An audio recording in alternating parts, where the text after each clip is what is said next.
Welcome to What's Your Signal, the podcast exploring how organizations securely connect people, places, and things 24/7. You're joined by me, Taylor Walker, and my co-host, Mauricio Stefan. Hey, Mauricio. Hi, Taylor. How have you been? I've been doing pretty well. You and I have both worked at Cradlepoint long enough to have seen a few state of wireless WAN reports. So basically, each year we survey enterprise businesses across the globe to get a feel for their current pain points and the solutions they're using and how they want to grow. And this year, there was a key stat that stood out to me related to downtime and failover. So listen to this. More than 55% of the businesses surveyed said they experience 1 to 2 hours of downtime each week due to fixed line failure. What kind of impact do you think that has on those businesses? Well, I also think beyond just the impact, right, of loss of revenue, loss of brand standing, right? Because if you go to your favorite coffee shop and they're closed unexpectedly because their internet's down, like, what are you going to do? Are you going to come back later? Probably not, right? So they've lost that revenue now. And then you're also going to think about that the next time you want to go there and get coffee, right? Are you going to stop at that one? Maybe, maybe not, but you're more likely to just keep on going and go to another one. And if that happens enough times, you're really just not going to frequent that place anymore. The other thing is, I think that there's also a misunderstanding that having multiple wired lines doesn't necessarily give you WAN diversity, because if you think about the wired lines, it's a lot of times it's shared fiber in the backhaul. And so even if you have separate, wired line diversity, like you have a cable line coming in and a fiber line, they usually go back to the same demarc point, and then they use the same trunk backhaul from that demarc point, right? And so if that wire line demarc point is the issue, then you've lost both your wire line. You don't have any redundancy. Where you have actual WAN diversity, where you're using different mediums as opposed to wired and wireless, like a cellular or metro Wi-Fi or satellite as a secondary backup, or even your primary, then you have true WAN diversity. Because, the closest tower may use the same demarc and backhaul, but if that tower goes down, you can be serviced by another tower that has a different WAN demarc or backhaul. And so that move over is seamless. And so even if that wired backhaul goes down and you lose your primary wired line, the cellular is resilient enough that it will move you to a different tower, and you may suffer some throughput loss, and that can be an issue depending on what you're trying to do. But at the very least, going back to that coffee shop, you'll still be able to take credit cards. Point of sale doesn't require a ton of throughput. So you'll still be able to take credit cards. You'll still be able to service customers in your primary medium. You might not be able to give all of the amenities, like if you offer Wi-Fi to your guests, you might have to scale back on that during a failover situation. But at the very least, your business is still open, you're still servicing your customers, and you're still good to go. So it's really looking at true WAN diversity, and not just multiple links, but multiple types of links to ensure that you have that redundancy. Your coffee shop example actually happened to me the other day, and one of the things that I was thinking about, I just chose to wait because that's how badly I wanted my coffee. But these poor baristas were getting berated by some of the customers, and it's obviously not their fault. They don't know what to do. They're like 20. They don't know, they don't know how to handle this. They're just there for, a job between classes at school. And it was stressful to watch. So as you've mentioned several times, I am a little older than you. And so I remember the early days of point of sale when that stuff, or online point of sale, and when that stuff went out, they used to get out the big carbon copy credit card, and they don't do that anymore. Back in my day, these young kids wouldn't even know what that looks like or how to do that. So, and then, I'm just as guilty as everybody else. I don't carry cash anymore. I don't know anybody who carries cash anymore. So having that internet is not having that internet connection is definitely detrimental. And that kind of downtime can certainly be reduced, if not eliminated, with the right failover architecture in place, like you were mentioning. And that's what we're going to talk about today. So here to help us explore the ins and outs of failover is the Core Wireless VP of Managed Services and High Bandwidth, Jeff Noska, and Cradlepoint Senior Solution Architect, Shawn Rausch.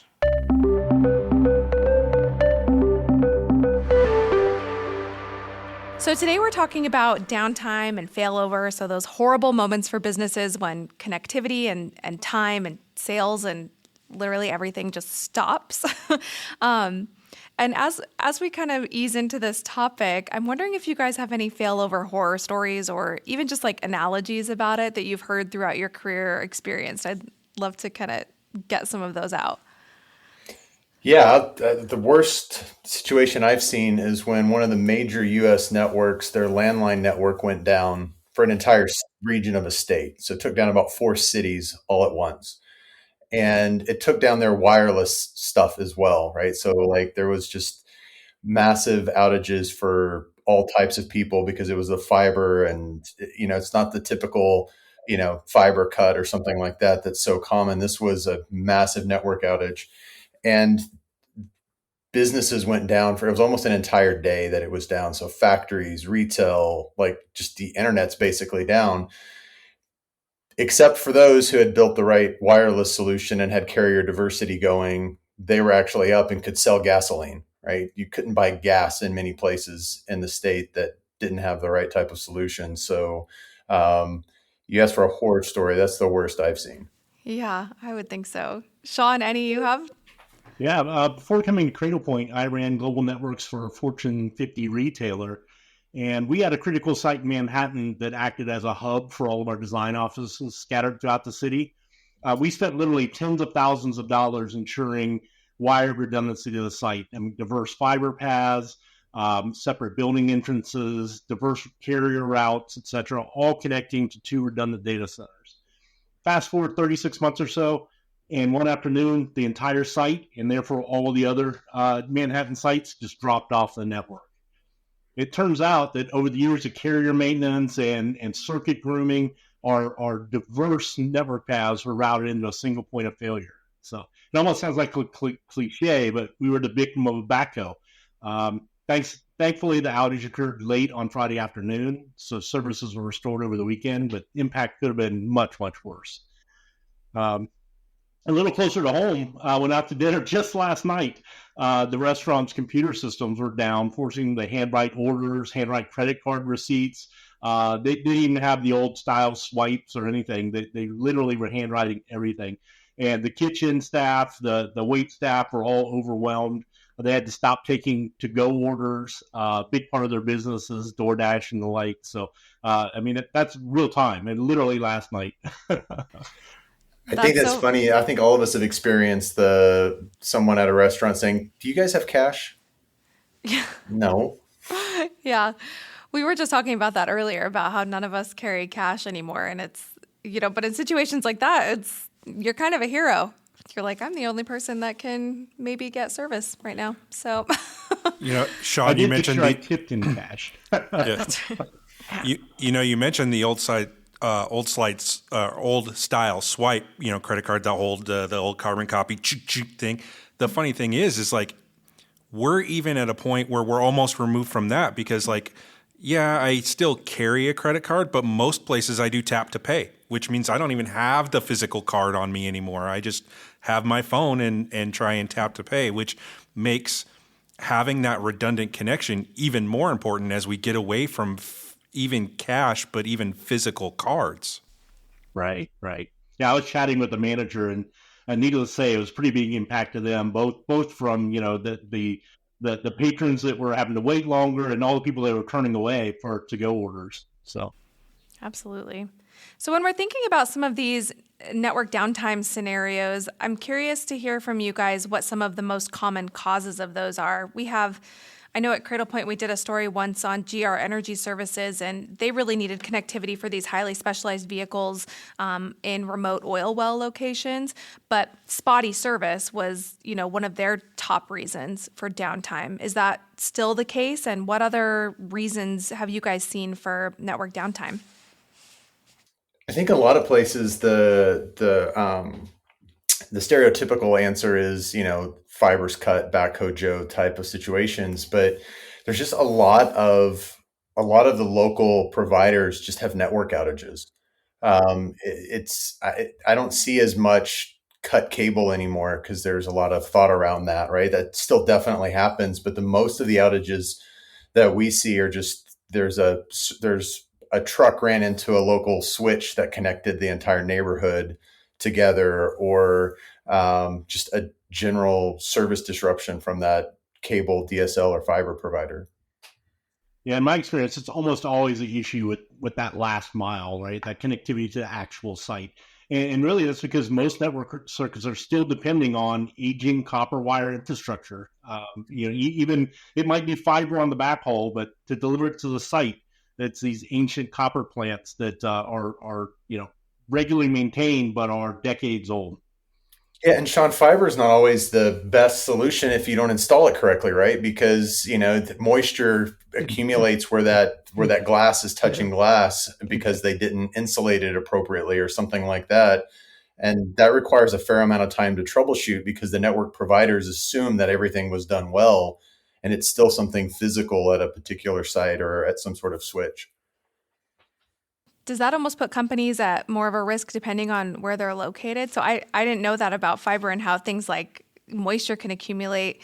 So I'm thinking, I lived in Atlanta, Georgia for a while where it was just like wet, just always wet. And so are there more instances where they're having outages there or at places like that? I don't know that I've seen that. I think that dry climates have their own challenges, and it probably depends on the technology. But you can, in especially in very rural locations where maybe DSL and phone lines are all that's there, you can almost track the outages with the rain, just because of that additional moisture getting into the cabling and swelling and other things with, as Shawn was talking about, those older technologies. So there's weather and there's maybe installation issues and then like just some physical things, like you were saying, a truck hitting something. When these things happen, how do those network outages impact businesses? Like what happens to a business when they have an outage? I think for smaller businesses, you close the doors in a lot of cases, right? Or it goes manual, or they ask you, the things we've already talked about. But what I've seen a lot, and this is what's changing and is the good news as technology is progressing, but a lot of companies choose not to use technologies that would add efficiencies to their business because they know there's a risk of an outage. So they actually don't use, real-time manufacturing processes, or they don't use some sort of solution like a Splunk or Amazon or something like that that's able to really add a ton of efficiencies, because they become even more dependent on the network. And so some of the big issues is they choose not to do cost savings and add efficiencies because they don't trust the reliability of the network. I also find that interesting, right, Jeff? You mentioned like they don't trust the network and they don't use those efficiencies. I think, you would think that also affects their guest experience, right? And I'll use an example, a recent one, right? One of my favorite pizza places here in Boise does not use online ordering.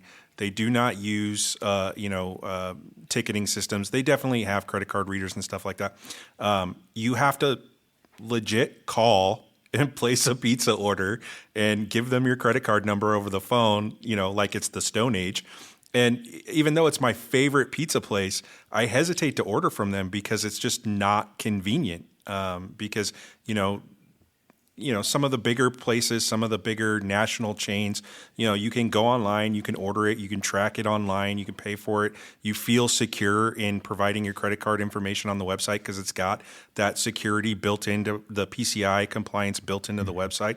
And so I think not only is it just not being efficient, but it also is potentially damaging to your brand because you're not willing to adapt those things that customers look for in their experience in your business.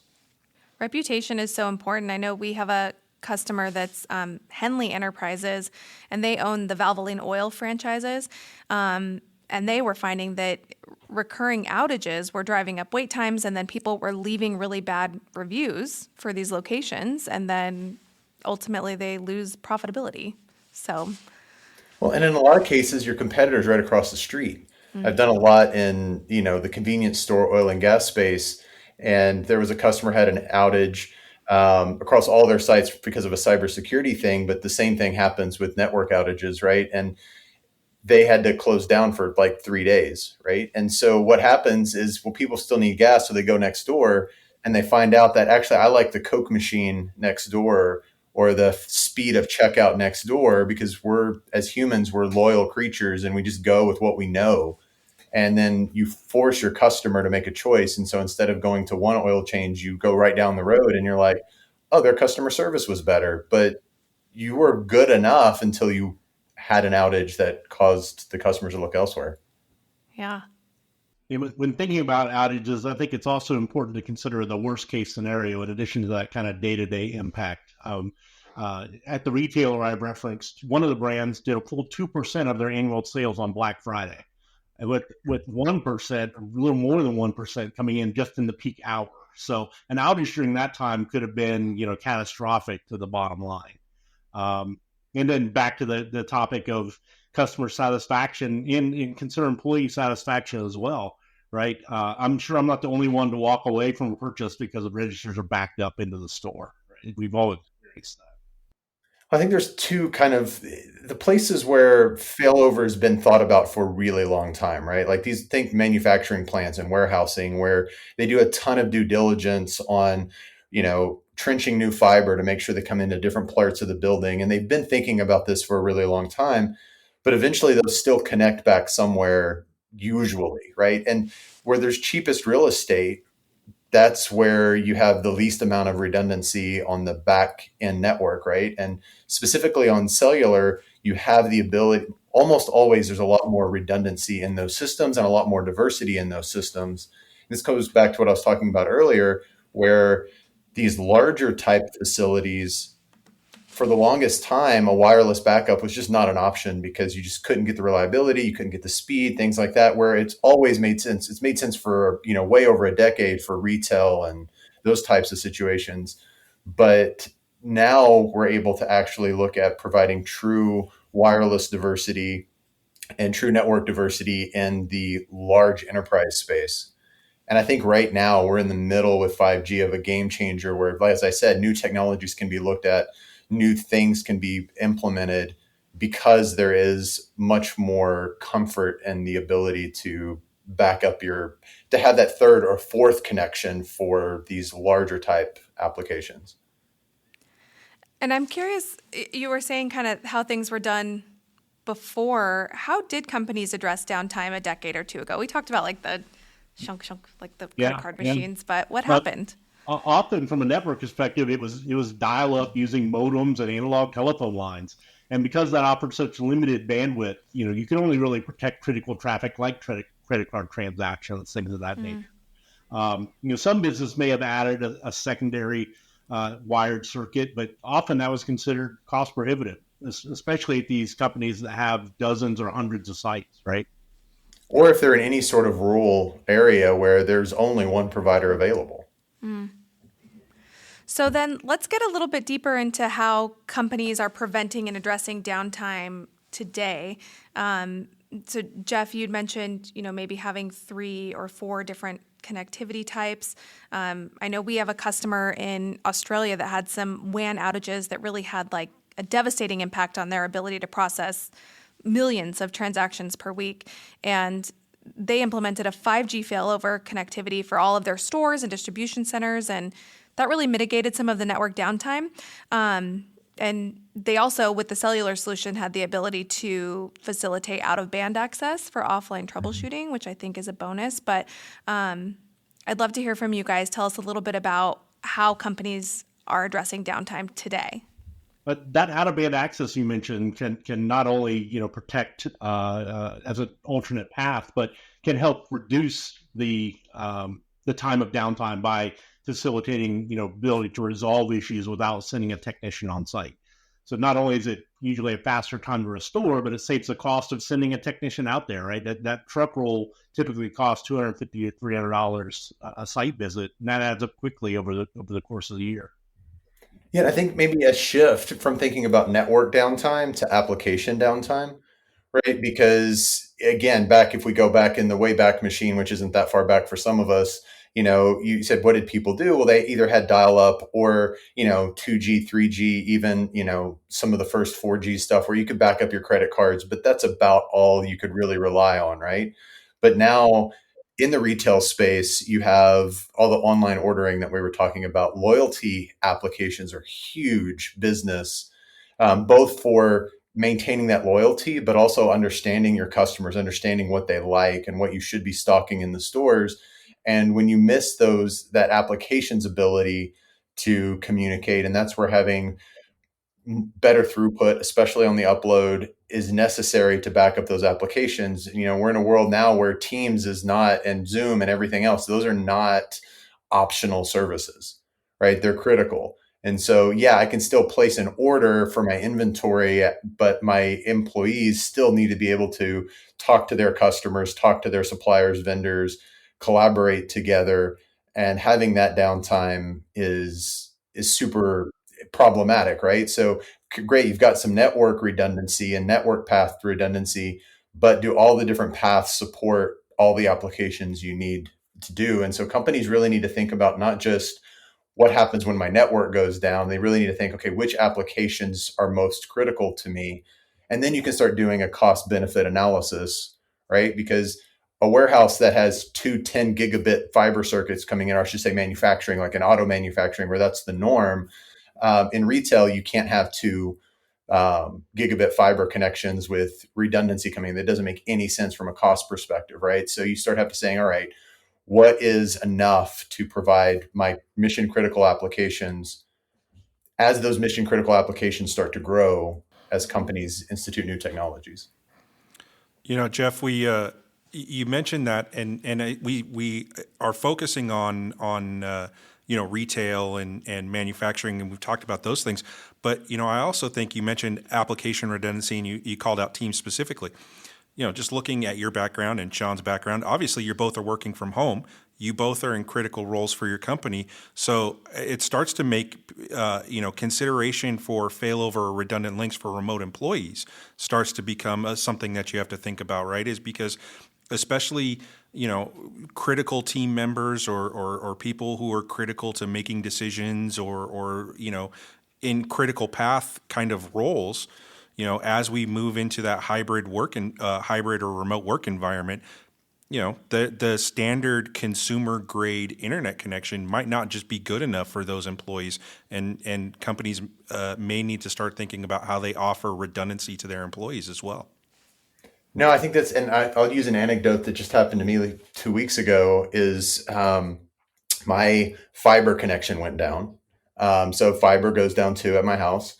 I have 5G redundancy here, and was in the middle of a voice call, and I got a text saying that my internet it looks like your internet's down. And so as we're chatting, I pulled it up and I said, sure enough, I'm on 5G now. And I had no idea. The people I were talking to had no idea. And so absolutely. And I think this is the other thing, especially for critical employees, right? Whether it's the C-suite or executives, but also like key salespeople. Sometimes when you're talking with a customer, you only get access to the CTO, the CEO for a 30-minute window that was scheduled 4 weeks out. And then all of a sudden you're now stuck on your phone outside because that's the only way you're able to call in, and you're not on video and you don't have your notes in front of you and you can't look the thing up on the computer like you need to. Because you only have that, sometimes you only have a short window to talk to a customer, a supplier, the right person you need to talk to. I was thinking about some of the organizations, like we have a customer, Dipasca Enterprises. They have 100 Subway franchises, and they can flex between cellular and wired for their primary connectivity solutions. And your story, Jeff, made me think of this, and it's fluid, right? They don't have to think about it. And I think more than 15% of their franchises use cellular as their only WAN connection. But even in those locations, the routers support dual modems, and then they can switch between carriers based on the best available network. And then, obviously other locations are supported by 5G and LTE and wired solutions depending on their failover and application needs. But have you seen that companies now are shifting more towards diverse cellular connections and just leaving wired completely out of it? Or is wired still a pretty large part of the failover solution? I think it all depends on the type of business that you're in and what you're doing, right? Like we're still in a place where, if you need 100 meg synchronous connection in Wyoming, right? Wireless is only going to be wireless that can support those types of things for those particular applications only exist in certain pockets, right?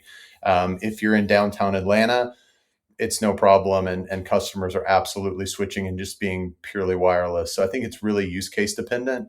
But I can, speak for us where, we're well over the 10,000 in the retail space locations using just cellular as their only connection. And they always have a different carrier as their backup, right? Because you still have to think through that redundancy. It's not like, okay, great, I've got this one carrier and I'm wireless. There could be an issue there, whether it's hardware, whether it's a tower or a network outage, like, to not call any names, but like what existed a couple of weeks ago from the time of our conversation, right? Where a massive US outage happened. And so you still have to have that still think through what is your diversity, even when you're moving to like 5G as a primary. Does the architecture for a failover solution tend to change depending on the industry? Like, for example, the healthcare industry versus like a Pizza Hut? Anytime you have life and safety, that definitely matters, and there's more thought put into it. Usually, they also have more budget to be able to accommodate a more robust solution. Budget's always a factor. I think the bandwidth requirements, as Jeff mentioned, are a factor. But yeah, I mean, we talk about specific industries. Some industries like healthcare, I mean, access to electronic medical records is actually a mandate, right? So some small clinics will turn away patients if they don't have a network just because they don't want to take the liability. Shawn, you brought up budget.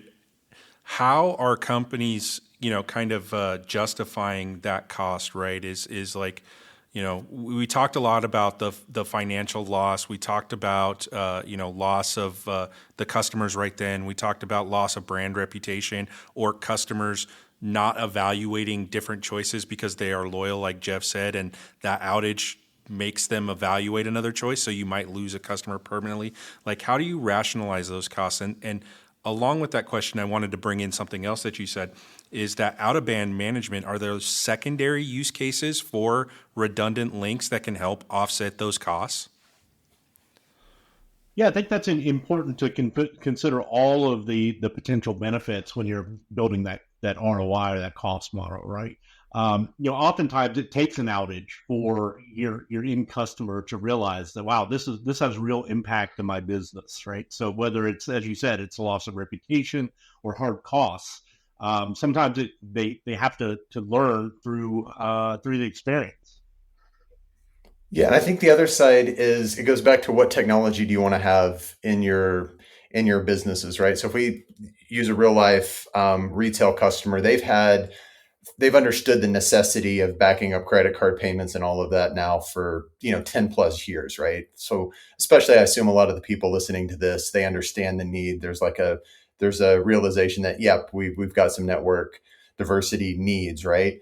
But this particular this particular retailer, their goal is to get someone in the location and get the business closed, the delivery scheduled for high ticket items, all of that done in a single interaction. Because as soon as that person walks out of the store, they walk into a competitor. You don't get to strike while the iron's hot, right? And so their driver from moving from an LTE solution to a 5G solution was about introducing new technologies that allow them to better understand what's in their warehouse, scheduling out whatever their schedules needed to be. It also includes video and pictures for different sizes, different models, different makes of whatever it is they're looking at purchasing that don't exist in the store, and being able to close that sale in that first visit. And so by them moving to a 5G solution, 10xing their upload and about the same on the download allowed them to confidently put in these technologies. And when they first started rolling out some of these technologies, when they were on LTE, like as soon as a site's primary went down, they knew that all they could do was process credit cards on the backup, and tickets immediately went to the C-suite. because they're like, hey, this is a store. And so the network team had to deal with, the C-suite looking at them and saying, okay, what are you doing to get this store back up? And so, Mauricio, you said, what drives budget and how do you think through these things? In many, many cases, a tenth in this particular customer, one sale a year justifies the entire cost for that year where they might have walked out if their network were down, right? It's maybe a little bit different if it's, a burger joint, but, fraud in the C-store petroleum space is so big that they don't have any sort of manual processes because it's just too much of a risk in a high dollar amount, low margin business that I think in most cases, selling the concept and that you need to pay for it and have that built into your budget, that's not the difficult question. It really dives into the cost benefit of which technology, which hardware, which types of installations are best. And that's where you really have to work with a particular customer to understand their risk and that sort of stuff. So you guys, we've talked a lot about fixed sites, everything from retail to warehouses to remote workers. What are your thoughts on the needs of redundancy in things like fleets, everything from public sector to commercial vehicles? Yeah, I think it goes back to, again, that there's an assumption, and we do a ton of work in that fleet space. And historically, there's been an assumption that they're out of coverage right now, but they'll be back into coverage at some point because they're moving. And so we'll just have a device that stores and forwards, which is it works fine if at the end of the day, all you're looking for is dots on a map to make sure that people went where they were supposed to go or that they didn't go faster than they were supposed to be. But now you think about whether it's ELD mandates for large trucks or sending in the customer applications of knowing exactly where the driver is and when the delivery is going to be made. And then you really move into public sector where now you have computers. That's not something where you have, from cameras to information lookup and databases from like the police type world, having people in, fire rescue that need to be able to understand exactly what's going on at the site where they don't have to learn about it, then get in their vehicle, they get in and go and they learn about it on the go. In those situations, you don't have the luxury of not having coverage, and then you'll have coverage eventually because the place you're going may not have a particular carrier available, or on your way there may not have a particular carrier available. So having that redundancy as you're on the go is becoming more and more critical as everything's connecting. Not in the public safety space with sheriff's departments that might have a huge territory, right? Maybe one carrier has excellent coverage in the urban areas, but as they get in the further reaches of their coverage territory, they may need a secondary carrier to provide that redundancy and connectivity. And I think we're only going to see this grow more and more, and not just in like fleet, but whether it's autonomous vehicles or different types of like IoT, Internet of Things type of applications, where the bandwidth and the evolution in the technology is allowing for these new use cases to pop up. And EV charging as an example, yes, that's fixed, but it's also a situation where there is, in most cases, there's no landline even available to them. And so having that carrier diversity at those sites that are fixed but don't have the option of wireless, or moving devices that are new technologies that are just coming out. I mean, it's every time we have a conversation with someone with those applications, they're like, all right, am I locked down to one carrier? What are my options? Customers are at least exploring it and have a okay understanding of what's available, but there's still a lot of knowledge to be shared in those spaces. What are some of the other obstacles challenges that organizations face when they're implementing and managing these network failover solutions? We talked a little bit about how costs might play into that, but what else can prevent a company from getting something redundant? In particular, we're talking about wired redundancy, right? Just managing the installation of circuits across hundreds of sites can be a major undertaking. Same issues we talked about with access, capacity. Cellular simplifies that by eliminating the need for wires. That's right. And then for larger companies that have hundreds or thousands of sites, doing technology migrations have to be really well thought out, because to do an efficient deployment might take 6 months, and that's at 50 sites converting a day, right? So you have the logistics side of it where, yes, there's costs with that, but it's also just the apprehension of how is this going to mess with my day-to-day interactions? How am I going to have to take somebody from my network team and have them on a bridge all day, every day just to manage this? So timing it, making sure you're getting the right technology that can stay out for the longest time possible, because you don't want to make that change, every year or even every 3 years. So being able to do as much forethought, and, Mauricio, you talked about price before. That's something when you're looking at an ROI is really important, is how long can you have a particular deployment you do today in the field?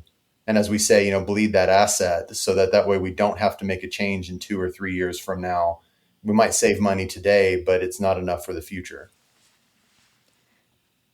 I think that kind of dovetails a little bit into my next question, which is, what are some of the best practices for implementing these failover systems? A really good conversation with somebody who's done it a lot of times. Every situation is different, right? A manufacturing plant is different from a warehouse, is different from locations, is different from retail. Lots of challenges exist, within the retail space of lease buildings. And so they can't put something on the roof or outside. What can being able to understand what exists in practice when you have physical limitations, right?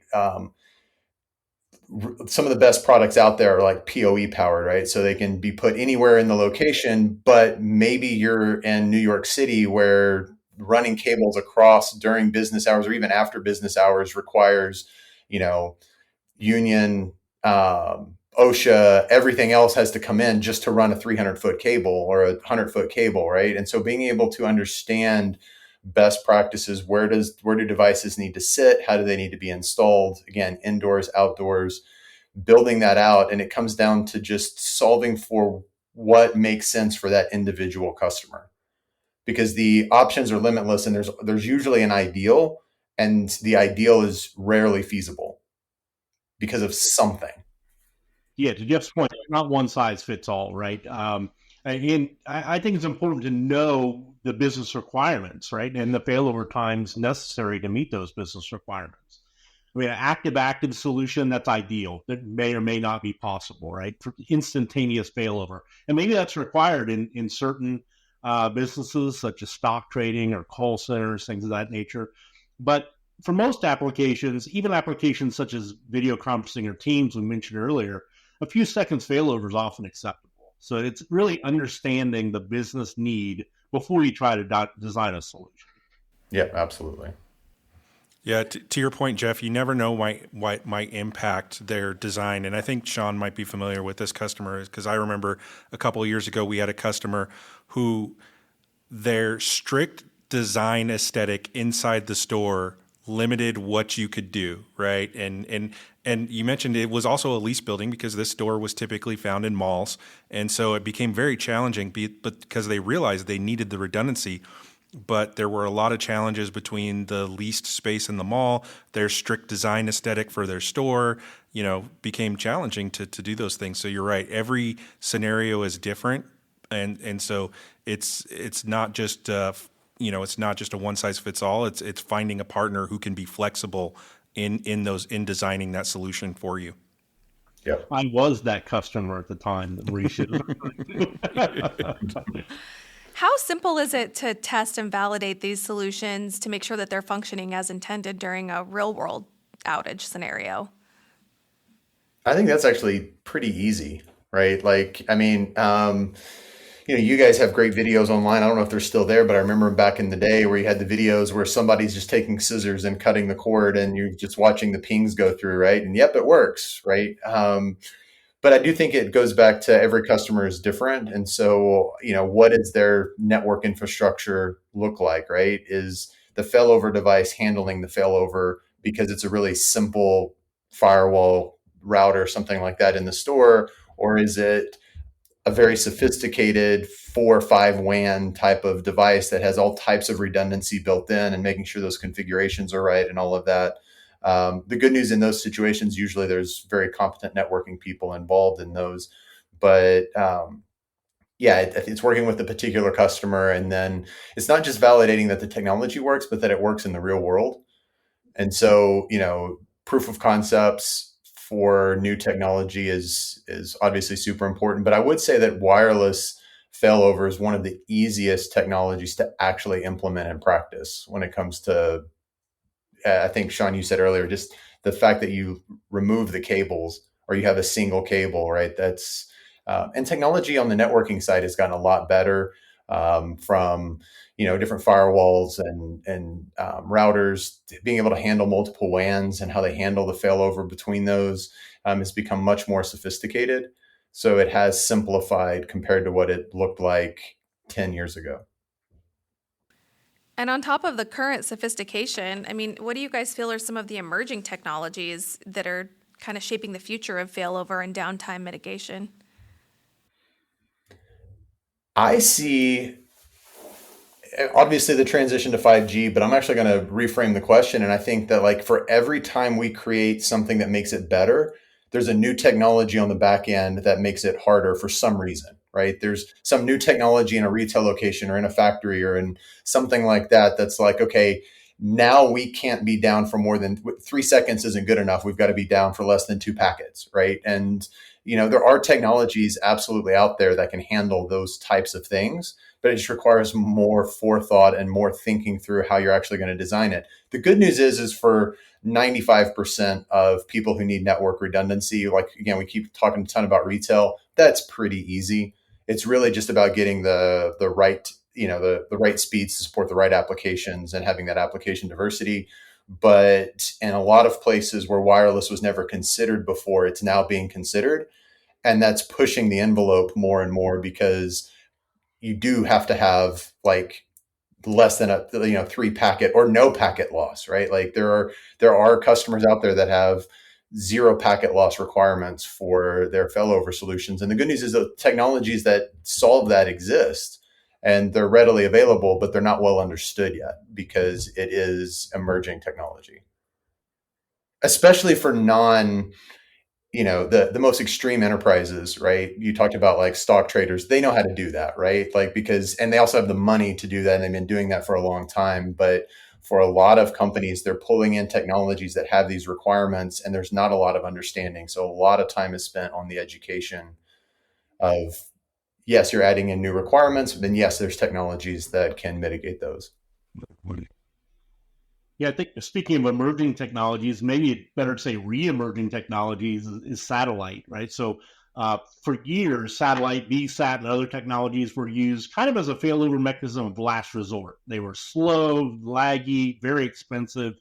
But with the advent of LEO satellites like Starlink and Hughes OneWeb, we started getting performance characteristics that are much more similar to a wired line or a cellular connection. So I've seen a lot more adoption of satellite in addition to cellular for redundancy. I haven't seen a lot of movement away from wire straight to satellite. That may be because all of the current providers still have some coverage issues with their satellites, but definitely something to keep an eye on. For sure. And even with those technologies, one, they're new, right? And so everybody's a little timid of new technologies, but I think that's fair. And two, satellite, even with LEO, still weather still impacts it. Like in cases like where cellular, it doesn't. Just with satellite, I was talking with a customer's one day right after the other. One said, we love satellite because it's bulletproof. There's never an issue. The next day, the customer was like, we've been deploying satellite and we've learned that it's not bulletproof and that we still have to have a different wireless solution, right? And so there's still a lot of learnings in the industry on the networking side of when is it really viable, when is it not, what else is necessary. Up the ball with the customer POC, that was the exact learning. They started out thinking of LEO satellite, Starlink in particular, as their primary connection. And as they got through the POC, they actually flip-flopped. And so now their cellular connection is primary, and they're using the satellite connection as their backup. I think the importance here is really like the more diversity you have, the better. if you can, right? So if something goes down, you've got something to fall back on. Jeff and Shawn, we really want to thank you guys for joining us to dig into the importance of developing that diverse failover strategy. And Jeff, before we go, where can our listeners find more information about Core and the work that you and your company do? Yeah, absolutely. Corewireless.com, obviously on our website. Anyone is welcome to connect with me on LinkedIn, Jeff Noska, Noska. And that'd be the best way to connect with me or connect and learn more about us. Awesome. Well, thank you guys for joining us. We appreciate it. Great, thank you. So I feel like failover is something, we talk about it a lot because of the work that we're in, but it's something that I think everybody integrates in their lives all the time. You always kind of have like a backup plan for dinner, a backup plan for childcare. So backup plans are important, but particularly when it is impacting your business, you've got to have something in place. Well, and that's the thing. We talked a lot about retail, but it's very clear that all businesses, regardless of the type of business that you're in or the location that you're in or where you do work from, you require some kind of failover, some kind of redundant connection, right? It's not just retail, and it's not just like the coffee shop like we talked about at the beginning, right? It's I remember I had someone come to fix some of my appliances, and they had a network connection in their vehicle in order to make their notes and take my credit card and do all of those things that they needed to do while they were at my house without having to ask to get on my Wi-Fi to do those things, right? Or food trucks or mobile dog grooming, right? And then Jeff mentioned, large trucking, right? They have regulations around electronic logbooks. I mean, vehicles are essentially becoming an office or a store onto themselves. Even in public safety, it's becoming, not just the life safety stuff where you have fire and EMS police responding to emergencies. That vehicle essentially is their office on wheels as well. Like police are doing reports from their vehicles. Same thing with fire, ambulance after they drop off a patient or doing notes from there. And even en route, like ambulances are trying to communicate to the doctors in the hospital and the emergency room the status of the patient so that continuity of care can continue from the scene to the ambulance to the emergency room without having to relay a whole bunch of information over and over again as the patient changes hands. Even remote work, right, is like we mentioned, right, is key decision makers or executives or even salespeople who only get that few minutes of FaceTime over video with the decision makers and their customers need to ensure that they have that uninterrupted connectivity so that they can continue that call or continue that presentation or whatever it is they need to do. So it's not just a retail or restaurant problem. It is regardless of your industry problem. In fact, at my house, besides the fact that I work from home, just from my home network, I have a redundant connection to ensure the things like, my smart lights when I'm when I go on vacation and no one's home still work on the timer so that my house is just that little safer because that routine to turn the lights on and off still works even if my wired connection is down. Yeah. Well, all, thanks for tuning in. If you enjoyed today's chat with our industry experts, please be sure to rate and subscribe to What's Your Signal wherever you listen to podcasts. Check out today's show notes for links to the case studies we mentioned and visit cradlepoint.com to learn more.